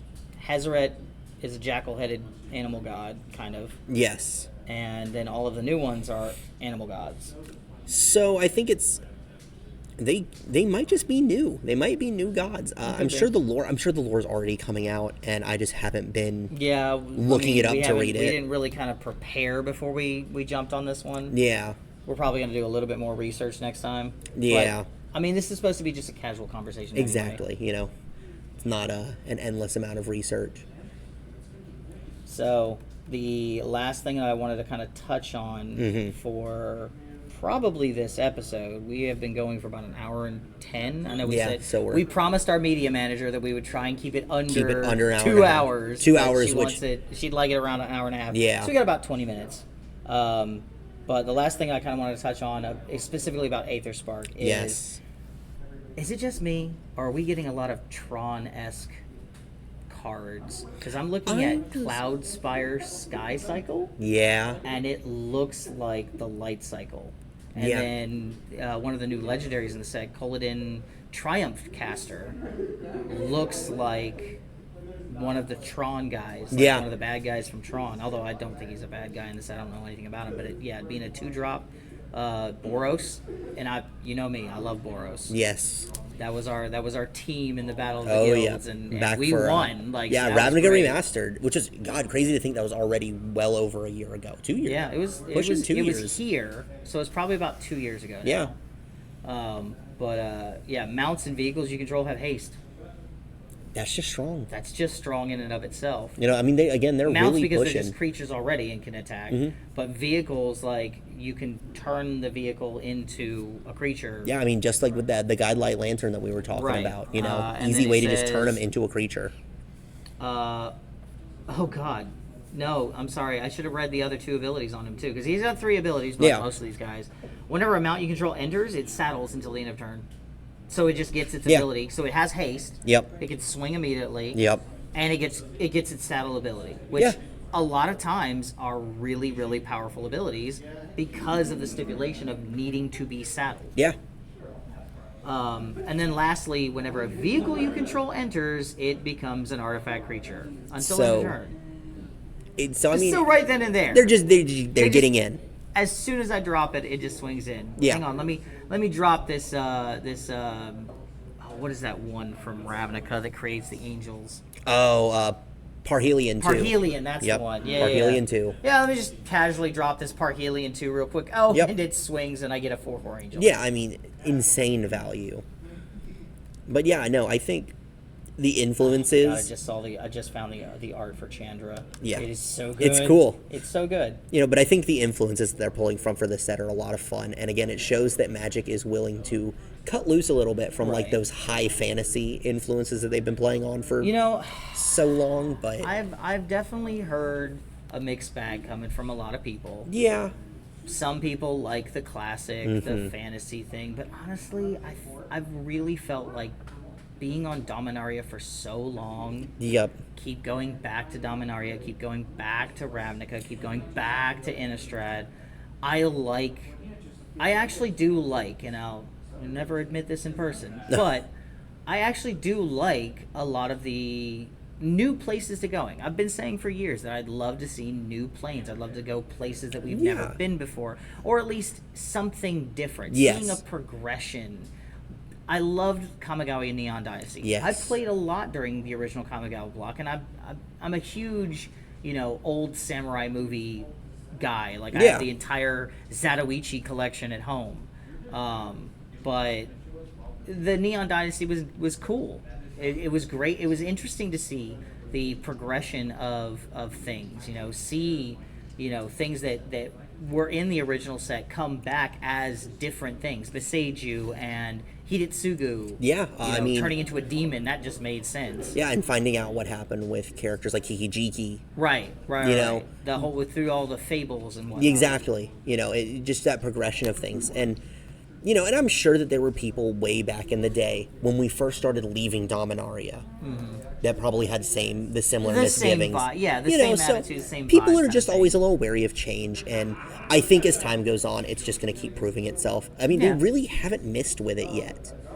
Well, I would definitely say with the last couple of sets, they've definitely seen like we can't keep Bloomborough on the shelf. Every time we get it, Bloomborough's gone. it sells. I mean, Bloomborough's gone. Duskmourn stays out. Sticks out for maybe a day or two, and then it's gone. Yeah, I mean, even sets that people felt, a little uncertain about when they first came out, like Murders at Karlov. Murders, yeah, dude. They're hard to keep in stock. So long. But it's because it took people a little bit of time to warm up. It took people a little bit of time to warm up to it. Yeah.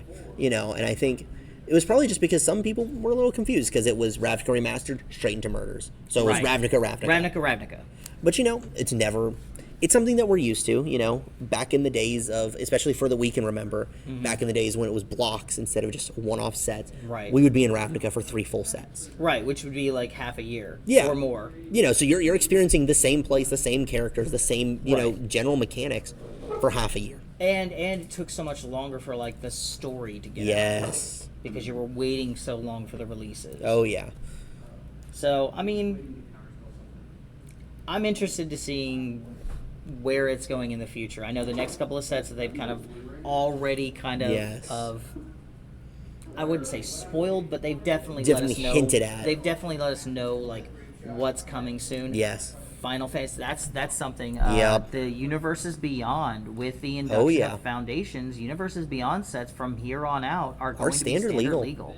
So we're getting Final Fantasy. Yeah, and that's what... I know so many people are excited about that. After this release with Aetherdrift, all we have is Tarkir, and then it's Final Fantasy, and I think that's going to be a big point for this year. Getting our first experience of seeing what it's like to have these more balanced Universes Beyond cards printed, because before they could design them very freely because they knew it wasn't going to hit standard. No, it's not going to hit standard. It was going to be a modern only set. Modern only, or even beyond that, they would be like Secret Layers. Yeah, Lord of the Rings, one of the best sets that's come out in a while, and for modern, we got things like Orcish Bowmasters. Oh my gosh, yeah. Orcish Bowmasters. The One Ring before banned. Yeah, before the ban. But, I mean, that thing dominated Modern for so long. Oh, yeah. I mean, it was a menace. It ran in every deck. Every deck, because it was colorless, and it had great value when it entered the battlefield. Oh, yeah. You draw cards. And talking about the shop. You can't argue about it. Talking about the shop, if a One Ring came in, it felt like there was like a list you almost had to go down of people to be like, hey, you've been waiting on one. I finally got one in. We were starting to friggin' take lists down of people like, hey, man. Hey, you're looking for this single. What it reminded me of? I'm ancient, as we've already established. It reminded me of being in the Union. Whenever a job would come up, they have the Union books would have a list. Oh yeah, people just and they have to go down that list. They call everybody down that list, and that's kind of how it started to feel like. Working behind the counter, like, oh my gosh, this has come in. I know like 6 people that are looking. Yeah, they're looking for it, so I need to start reaching out to people so they can try and get a hold of it. But no, and I mean, it's still sought after even with the ban. Well, because people can still use it in Modern. People can still use it in Legacy. Oh, yeah. Well, because the Modern ban happened. So Legacy, Commander. Yep. I mean, those are Oh, I'm sorry. Did I say Modern? I meant Commander. I knew what you meant. Yeah. But, I mean, and again, like, even with Modern kind of being the RCQ scene for this season, and we are getting quite a few players playing Modern. Oh, yeah. I mean, I'm literally looking at 2 of them right now. I was going to say, I can see people play testing. But, with Modern kind of being the thing... we're still seeing such a huge influx of Commander players. We still get them every week. I mean, it's still the most accessible format for a reason. It feels less daunting to a lot of people, which it's always been really feel like that's the reason. It's so interesting to me because it's the largest card pool. It is, yeah. It's every set in Magic is legal in some way. Barring maybe 25, 26-ish banned cards? Obviously, the most obvious ones being the cards that just are banned in every format. Yeah. And then, a bunch of cards that, for the most part, the ones that are banned are cards that just don't work in the format. Yes. You've got your Shahrazad. Right, which is oh my god, I played during that. And... It was ridiculous even back then, especially when people would just would fork it. Oh, yeah. I mean, because then what are you going to do? You're going to be stuck for the next, hour minimum. At minimum. But, no, just even beyond that, like Lutri. Yes.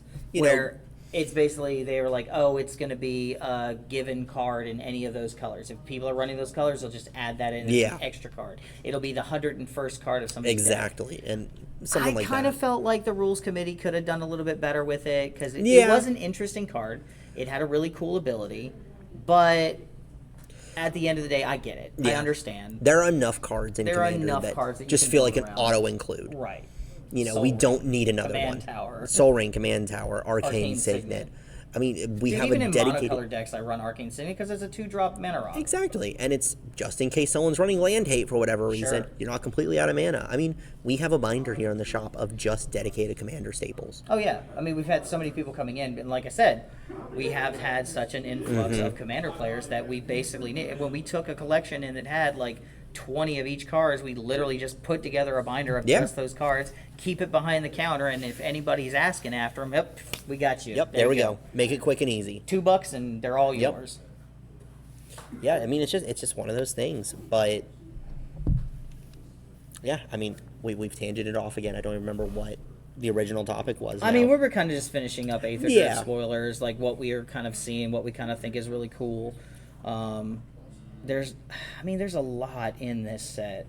There's a lot of this set, and a lot of new stuff too, which I really do appreciate, because seeing the same stuff over and over and over again. And honestly, if we didn't touch on the card that you were most excited about, leave a comment. Tell us what card it was. Tell us what it is. We can talk about it next time. Yeah, I mean, because next week is going to be fresh after pre-release, so it'll be our first time getting our hands on these cards. On the actual cards, you know?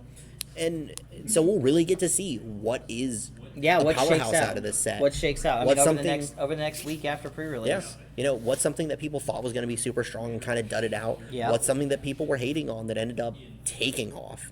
Yeah, I mean... We've had plenty of examples of that. So many examples of that. What was it, recently...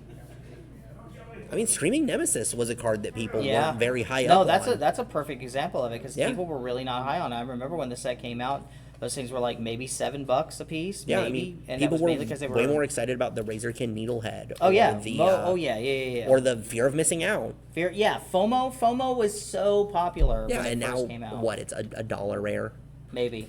It's not, it didn't prove to impact the meta as much as people thought it would. Or, even in something like Commander. I appreciate that, because I'm a big Jank player. I'm a big time fan of not just Jank, but also like Rogue stuff. So I love seeing Rogue decks. I love seeing Rogue cards just kind of pull ahead and shake the meta up a little bit. I know it doesn't happen very often, but when you get that, because it always ends up being one thing or the other. It's either people didn't expect anything from it, and then it does really well, or it's really, really overpowered for its cost or for its abilities, and within a few weeks it gets banned. I mean, look at Nadu. Yes, Nadu is a prime example. They thought, oh, this isn't going to be that big of a deal, it's not going to be that big of a problem. And it was a big deal. And it became a problem. I remember watching that GP, they don't call them GPs anymore. The Grand Prix? Yeah. What do they call them now? They're not RCQs. No, it's not an RCQ. Maybe it is still a Grand Prix. I just know they keep changing the name of things, but the most recent modern major that happened. Regional qualifier, regional RCQ, regional champion. I think it's just a regional championship. Yeah. Well, because I think it's the step up. It was the big... Because you have the qualifier, and then you have the championship. And then you have the actual championship, and then from there it goes further on into the circuit. But it was the one I remember right after Modern Horizons 3 came out. Yeah. And I mean, I think it was 7 of the 8 decks. No, 6 of the 8 of top 8 Yeah, 6 of the top 8 decks were Nadu. One was a Reanimator with Necrodominance and Grief before that got banned. Right. And then another one I think it was Ruby Storm. No, it was Jeskai Wizards, because Ruby Storm wasn't fully thought up. Yeah. But I mean, those got knocked out really quick. But Nadu basically just dominated the format. I mean, it's Nadu hard was to deal even with. Becoming a problem in Commander, which was that really says something. When something can splash when a card into becomes Commander. strong enough to be a problem in Commander, that's when you know the Yeah. card's probably a little too powerful. Yeah, because it takes a lot to really shake Right, up I mean, the format like Commander. 50,000 cards plus. Yeah, like you really have to be doing something special. But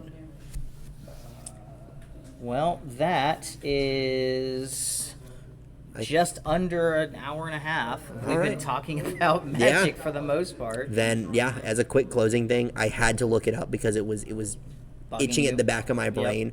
We were talking about Lorcana earlier. Uh-huh. The next set release, so it's getting a pre-release. First time they're doing a pre-release for this game. Finally. Oh, really? Well overdue. See, I don't play Lorcana. Yeah. Like, I've seen it played in the store. I played Yeah. it when it first came out. I was gonna say I played sets 1 and 2, and then couldn't get a hold of products, so Right. I just kind of I didn't fall off of it completely, but it went to the back burner. Right, definitely. But they're finally doing pre-releases again, a long overdue thing. People have been clamoring for it, so I'm glad they're they're in finally set 5, set set 6 now? 7. Jesus. Yeah, set 7? set 7. So it's going to be March 7th, March 7th, yeah. and then the full release is March 21st. Oh, okay. So is that what that guy, the local player that we were talking to, he was talking about? We were getting previews. Yes, That's we're what it getting was. We were we're getting the spoilers previews next week. Or actually, never mind. I'm silly. So what it is, Reign of Jafar set 8 that comes out in June. That's going to be our first pre-release. I completely forgot that one of the big things that Ravenberger pushes is that local game stores always get a Lorcana set 2 weeks early. Oh, So that's what those dates are. Okay. So for your local game stores like us, Right. we get it on March 7th. Big box stores won't see it until the 21st. And honestly, mad respect for Yes. Ravensburger for that, because it always feels like, we as local game stores, we have distributors, we pay distributor costs, we have to make a profit off of the product we sell. We can't really afford to compete with a lot of big box stores on our products. It's hard. It's very hard out there. We can't really compete with a lot of the bigger online retailers. Oh, yeah. So a company that's dedicated to supporting those local game stores, It's mad respect. yeah, it's invaluable to us, Right. being able to have that. It's just like how Star Wars. I Dude, don't think I've seen Don't Star even Wars in get a me big box store. started on Star Wars. I was That about to is say my it's too jam. late in the show to Wow, be I able really to feel do old that. right now. But yeah, it's a little too late in the show to talk about it now. But I am a huge Star Wars. I was about to say, and next week we can definitely touch next on week Jump we to are Light definitely Speed. going to talk about it, because next week our store has a team that is going Yes. down to the PQ down in St. Augustine. So Yeah, we're going to be I down mean, in St. Augustine this coming Sunday. It's going to be about a team of 6 of us. We're all gonna have matching jerseys Yep. hopefully by then. Just depends on when they get here. Yeah. But yeah, we're all going down. We're set 3 planetary qualifier PQ. And we're really looking forward to it. I just got a notification in my email actually that they're making sure that everybody's registering for it. Oh, yeah. And they're talking about they've already sold almost their cap, which is about 72 tickets. I mean, that's exciting. So that's a big event. I'm not gonna lie, it's a little nerve-wracking for me. Oh, yeah. Because I don't do well in really big crowds of people I don't know. Yeah. But I love this game so much that I'm willing to kind of break out of my comfort zone. Yeah. To enjoy this game on a more competitive level. So it's going to be me, the owner, and a bunch of local players. We're all getting together. We're going to carpool down as best we can. We're hitting up St. Augustine on the 9th. I believe it starts at like 9:30. I was going to say, it has a bit of an early start. It But I is a mean, bit with earlier, that many but players. with that many people, you're going to have that many rounds, and they're probably going to do a top 8 cut. Oh, yeah. I mean, it's So- going to be a long day. I'm hoping to do well, but at the same time, like, I'm just going down to have fun. Yeah, at the end of the day, that's all you can play do. against other people, not local players, where we've seen the same kind of stuff over and over again. That's another game that I'm really excited Yes. about, with the fact that rogue decks have been seeing a lot. Yes, we have, we got. Again, I don't want to go too deep into it because we can talk about it more I next know. week. But I know we got our first suspension, is what they're calling it. It's a banning. Yes. It's a banning. Yeah, it's a banning. A temporary banning. Yeah, with nicer words. With nicer wording, because so Boba Fett from the first set, was really, really powerful. He was overstated for his cost. His ability was really, really relevant, being able to ready up resources. Yep. So he ended up getting the axe after set 2. But I really feel like the meta has solidly stabilized. Yeah. And that's rare. It's an- rare for a new game that's only been out for a year now. Yeah. Because we're getting 3 sets a year. So this is our 3rd set. I feel Our like 4th set's coming out soon. it's a lot of these new TCGs, especially the leader-based ones, because One Piece has something similar. Yeah. Very few bannings, but the meta feels varied. You Yeah. know, there's no one deck There's that no just one deck that cuts just ahead. beats everybody. There's no Nadu. Right. You know, you're not seeing a Nadu, and when there is one, it gets dealt with pretty quickly. And they're pretty very quickly. one-off-ish. And I've seen that. I've seen that. And I like the fact that, like, even a set 1 leader in One Piece can still be relevant. Yeah, I mean, the relevancy is We're in, what, set 10 for the U.S. release? about to be. Yeah, About that to comes be in out set very 10. soon as well, and we can talk about that next week. Yep, definitely going to talk about that next about to week. 'Cause say. I know we have a lot of local players that are Oh, yeah. really big into One Piece. I mean, I had what, just 3 people in here today alone looking to build decks and get into their Yep. first go. People that don't normally play No. and just in here building decks. Yeah. You know, and especially because it has that stigma of being an anime card game. Sure, You sure. know, I I think mean, it's really bridging the gap. I know I definitely have my opinions on that. Oh, one. yeah. I am well aware. But, But- at the end of the day, I do play it. I have a deck. Yeah. I prefer like the mono-colored aggro decks. People have been trying to get me to change my Yes. leader because they're like, oh, it's so much better. Nope, I'm sticking with my boy Zoro. You have to. He's just too much fun. He's too much fun. But, all right. I'm sure that the media manager is going to try and kill us already Oh yeah, because no, we're she's overtime. probably going to choke us out. But you did make a joke earlier about 131, and it's exactly 131. You see, there now, we go. so there we go. I live up to what All I do. right, so this has been Beneath the Surface at Deep Dive Games. I'm Nick the Red, and with me, as always, hopefully, is Tyler P. Yeah, so thank you guys for listening to our episode, and we'll see you guys next week. All right, you guys have a good one. Yep, take it. Attention small business owners. Are you looking to amplify your reach and get your business in front of more customers? Deep Dive Games has an exciting opportunity for you. We're currently seeking local businesses in the St. Mary's, Georgia and Athens, Ohio areas to advertise on our 2 weekly podcasts. With 6 ad spaces available, you can showcase your brand to our engaged listeners and drive traffic to your business. Choose to pay per ad or save big by securing a year's worth of advertising in advance, locked in at the current rate. Ready to take the next step in promoting your business? Don't miss out. Contact us today at 912-439-3940 or shoot us an email at deepdivegamesllc@gmail.com. Let's work together to get the word out and grow your business. This episode is brought to you by CM Design and Gifts. CM Design and Gifts is Camden County's premier destination for everything including embroidery, laser engraving, direct-to-film printing, trophies, signs, banners, and more. Locally owned and operated by a Marine Corps veteran and his family, the store is conveniently located behind the Brown Bag Liquor Store in Kingsland, Georgia. No job is too small or too large for this thriving company, eager to support our military community and residents. Contact them at info@cmdgifts.com or visit their website at www.cmdgifts.com. This episode is brought to you by Game Over Video Games and More in Kingsland, Georgia. Are you looking for video games, classic consoles, or a fresh collection of new releases? Game Over Video Games and More in Kingsland, Georgia has it all. Whether you're a modern gamer or just want to relive your gaming nostalgia, they've got an impressive selection, great deals, and a friendly staff ready to help. Stop by and level up at Game Over Video Games and More. This episode is brought to you by Alien Treats. Ever wondered what it's like to have a milkshake that's out of this world? Welcome to Alien Treats, Kingsland's one-of-a-kind alien-themed ice cream and candy shop. Whether you're craving a cosmic milkshake, want to cruise our huge selection of freeze-dried candy, or just chill in their free arcade, they've got something for the whole family. Have a birthday party or event coming up? They have a new party room you can rent by the hour that's perfect to make every special occasion memorable. So, if you're looking for a fun, family-friendly experience that's anything but ordinary, beam yourselves over to Alien Treats in Kingsland, Georgia. Follow them on Facebook for the latest specials and events, and remember, at Alien Treats, every bite is an adventure. Alien Treats, where our treats are out of this world.